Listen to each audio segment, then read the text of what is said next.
Yeah, I'm staring at the canvas with a chance to get it off the chest and breathe a little. Listen, let me speak. After that, you're free to feed the issues.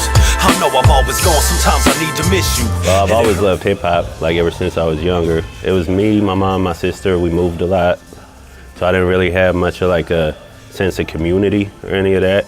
And hip hop kind of gave me that. Like every city I went to, there were people that loved hip hop as much as me. And I was like, well, if I'm gonna be struggling, I might as well do it doing something I love. So I just said, I just hit the road, never looked back. I would come home every now and then for like about a month maybe, and then I would be gone for 3 months on the road, come back to Bellingham for a month, gone 3 months. It was like that for about 3 years.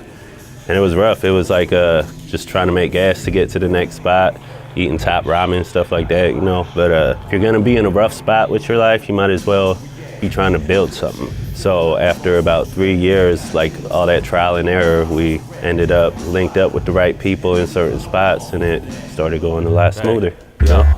But how you live it, how you balance in subtraction and addition, and how we building castles while we grapple with addiction. Hey, do the math, let's take it back to the beginning. This is my religion, and these are my credentials. We're doing this event called The Breaks, the celebration of hip hop culture.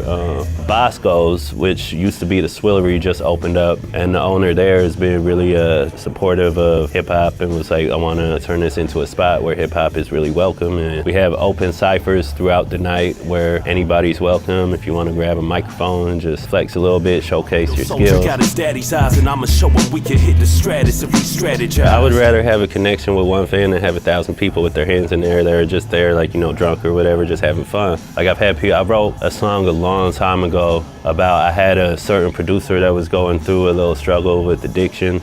So I wrote the song about that, like to him specifically. Like it wasn't even supposed to be like in general. Like I think that was the first time I ever had people that I didn't even know just come up to me sometimes in the street and be like, that song, like that saved my life and that helped me through this. And it's like that connection and that type of like deep experience that you get from stuff like that, like that's an amazing feeling. I just want to see you smile again. It's been a while, my friend. Focused on the future but forgot about the now, and that's survival. I got a new album that's almost ready to go. Can't wait to share it. It's called LBOL, which means Little Bit of Love.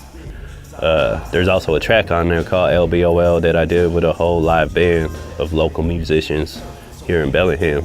I think a lot of people right now particularly tend to focus on self a lot more than on what's happening around them.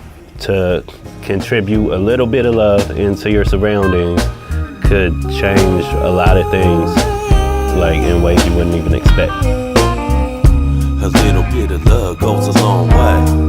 A little bit of love goes a long way.